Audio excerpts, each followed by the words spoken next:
Have you ever walked away from a conversation with a woman and just started kicking yourself, wondering if you missed the biggest signal of your life? I'm serious. Maybe she said something like, "I feel so comfortable talking to you," and you literally just took it at face value. You thought, "Awesome, I made a friend." But what if it was so much more than that? What if behind those simple words was a giant flashing green light you just drove straight past? It's insane, but so many guys miss these cues. We're taught to listen to words like they're a math problem, but human communication is a wild, messy, amazing thing. It's layered with subtext, emotion, and insane context. Now let me be 100% clear. This is not some video about a secret female psychology that applies to every woman on Earth. That is not a real thing, and it's not what we do here. But society has historically made it way, way harder for women to be direct about what they want without being judged. It's crazy, but it's true. Because of this, communication can get super subtle. These phrases can literally be invitations wrapped in a normal conversation. And she's testing the waters, seeing if you're tuned in enough to actually notice the vibe. So in this video, I'm going to pull back the curtain on 7 of these super common, super subtle phrases. We're going to break down what they can mean in a romantic context so you can stop guessing and finally act with calm, real confidence. This isn't about playing mind games. It's about becoming a better, more legendary communicator. But you have to remember, context is everything. These are not universal cheat codes. So listen closely. And I'm telling you, stick around for number 7. It's one of the most practical. And it's the one that separates a confused goodbye from a confident next step. You don't want to miss it.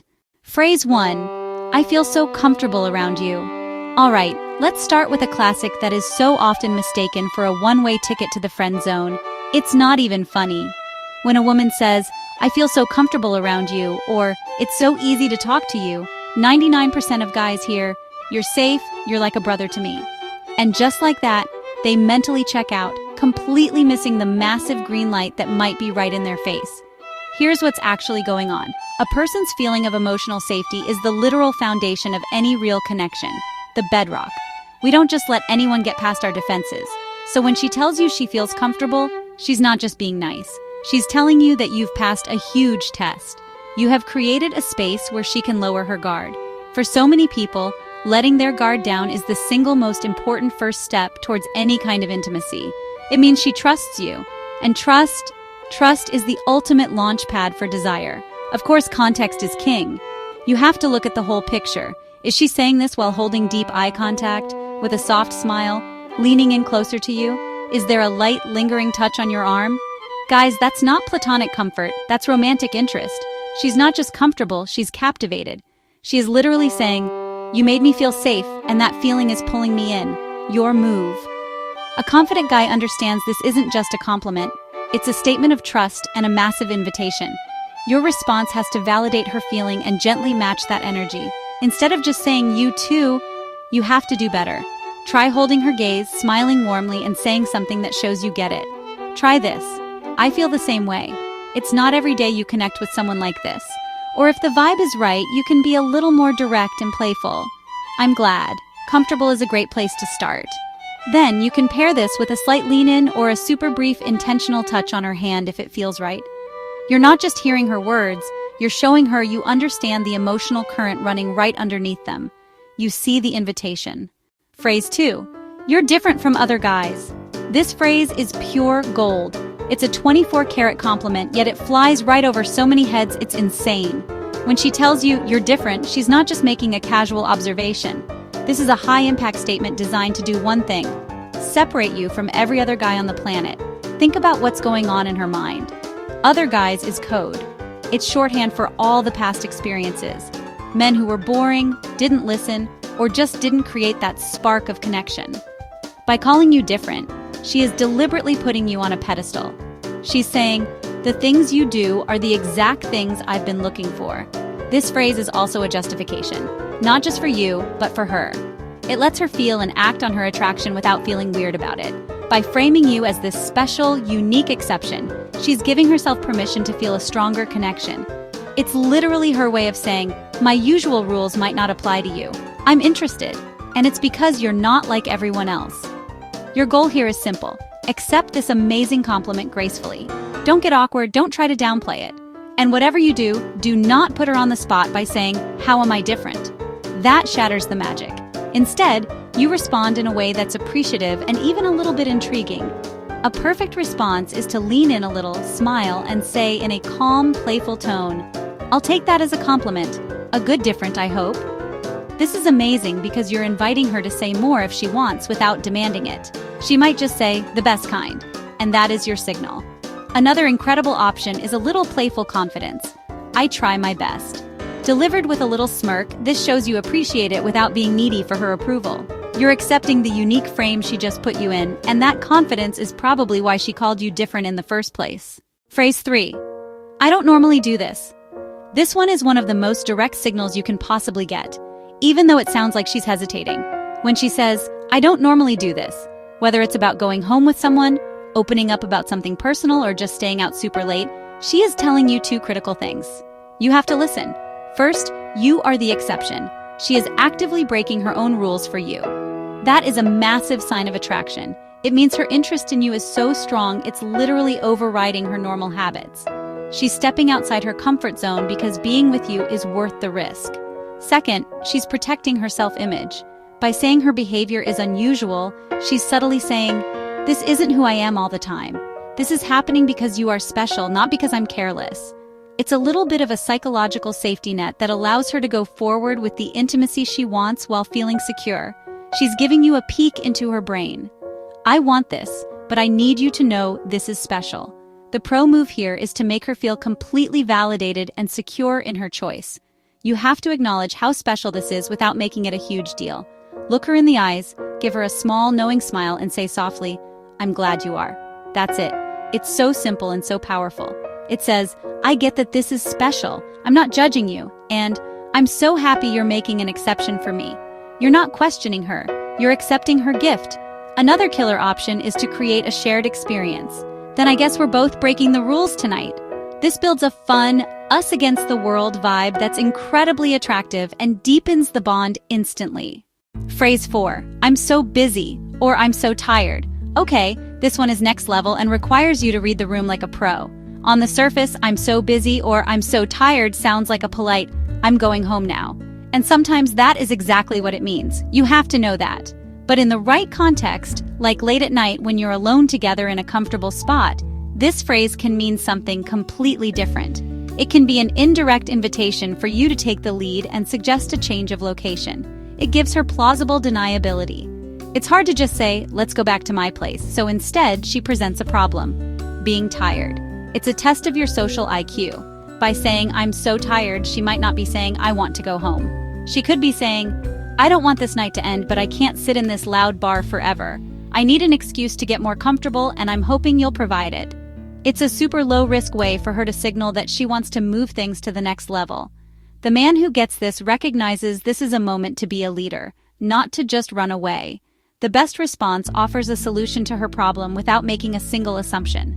Give her an option that respects both possible meanings. You can say with a gentle, caring tone, "It's been a long night. We could find somewhere quieter and more comfortable to relax," or if you're ready to call it a night, "I completely get it." This is perfect. It's a flawless move. You are offering to escalate, somewhere more comfortable, while also giving her a completely pressure-free escape hatch. "I completely get it." You're showing leadership and that you can read her needs, both the spoken ones and the unspoken ones. You're letting her make the final call, which shows respect and confidence, a crazy attractive combination. Phrase 5. Playfully saying, "You're trouble," or "Stop looking at me like that." These phrases are 100% pure flirtation. They're some of the strongest verbal signals of physical attraction you can possibly get. When a woman looks at you and says, "You're trouble," with a smile, she's not actually accusing you of being a bad guy. She's confessing her own feelings. She is feeling a powerful pull of attraction, and she's flipping it onto you in a playful way. Think about it. Your trouble is her secret code for saying you represent a fun, delightful disruption to her self-control. She loves it, but she can't just say, "You make me feel flustered and excited," so she frames you as the source of the trouble. And when she says, "Stop looking at me like that," she almost never, ever wants you to actually stop. In fact, it's the opposite. She's telling you your gaze is having a massive effect on her. The tension is so real, she has to say something about it. She's basically saying, What you're doing with your eyes is doing things to me. Please continue. It's a test to see if you'll get all nervous and back down. A confident man knows this isn't a complaint. It's a huge compliment. The absolute right response is to hold your ground and match her playful energy. Do not apologize. Do not look away. When she says, "Stop looking at me like that," you hold that eye contact, let a slow smirk appear on your face, and say nothing for a beat. Let that tension build. Then you can respond with a calm and low, "Like what?" If she says, "You're trouble," the perfect response is to lean back, smile, and say, "Only the good kind." You're agreeing with her but defining it on your terms. In both cases, you're showing insane emotional strength. You're showing her you're not scared of the chemistry between you. You're a man who is comfortable with desire, hers and your own. Phrase 6. I was just thinking about you. This phrase, usually in a text or at the beginning of a conversation, is so subtle but unbelievably powerful. It seems super friendly, but its true power is in its vulnerability. When a woman tells you she was thinking about you, she's letting you know you are taking up real estate in her mind when you're not even there. That's a massive indicator of a growing emotional connection. I'm serious. Think about how many thoughts we all have in a single day. Thousands. For you to cut through all that noise is significant. She's not just sharing a random fact, she's sharing a feeling. The unspoken part of that sentence is, "And the thought of you made me want to talk to you." It's a gentle nudge. It's an invitation for you to engage. She's putting the ball in your court to see if you'll hit it back.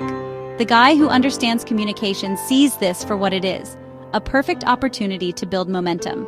Her text is an open door, and your job is to confidently walk right through it. Your reply should be warm, appreciative, and maybe a little flirty to reward her for taking that small risk. A fantastic all-star response is, "Oh really? Hope they were good thoughts." This is playful, it's engaging, and it invites her to share more. It turns her simple statement into the beginning of a fun conversation. Another legendary option is to match her energy and escalate just a little bit. "That's crazy. You were just on my mind too. We must be on the same wavelength." This creates an instant feeling of a shared connection and makes her feel amazing for reaching out. It's a huge win. Phrase 7. So, what are you doing after this? Or asking about your living situation. We've arrived at the final and most logistical phrase, the final boss. When a woman starts asking about your plans for the rest of the night or your living situation, like, do you live far from here or do you have roommates? She's often moved past just signaling attraction.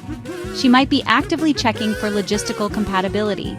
She could literally be planning the next phase of the evening and trying to figure out if moving to a private location is even possible.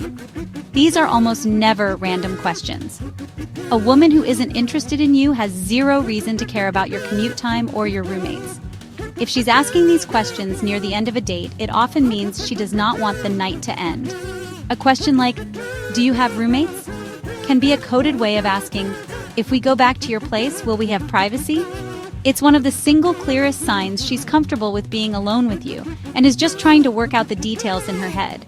The man who is paying attention hears this and recognizes it as the ultimate green light. She is giving you the perfect chance to take the lead and suggest the next move. Your response must be confident, and most importantly, it has to be an invitation. When she asks, "So, what are you doing after this?" a great response is to smile and say, "I was about to ask you the same thing. I'm not ready for this night to be over." This shows you're on the exact same page. Then, you make a clear, low-pressure offer. "My place is just around the corner if you'd be up for a nightcap." Or, "I was planning on heading home to unwind. Would you be open to joining me?" You are directly and respectfully answering the question she didn't ask out loud. You're offering leadership while giving her total control to accept or decline. You're turning her logistical question into a seamless, confident transition, proving you understood her all along. So there you have it, 7 phrases that, in the right context, can be insane invitations for something more. From the trust-building power of, "I feel so comfortable around you," all the way to the logistical planning behind, "Do you have roommates?" These are the kinds of subtle signals that are so easy to miss if you're not paying attention. But I'm telling you again, these phrases are not a secret, universal cheat code. They are clues. They require you to pay attention to everything: her body language, her tone of voice, the situation you're in. The key is to stop trying to be a mind reader and start being a legendary observer. Pay attention to the feelings behind the words. Now that you can spot these signals, you have the power to stop second-guessing yourself, to see the interest, and to lead with the calm, respectful confidence that people find so unbelievably attractive. The map is in your hands. The next move is yours. If you found this helpful and you're ready to stop missing your chances, do me a favor and destroy that like button. Make sure you subscribe so you don't miss our next video. You will not want to miss it. And finally, I want to hear from you. Drop a comment below and let me know. Which of these phrases have you totally misinterpreted in the past? Be honest. Your story might just help someone else out. See you in the next one.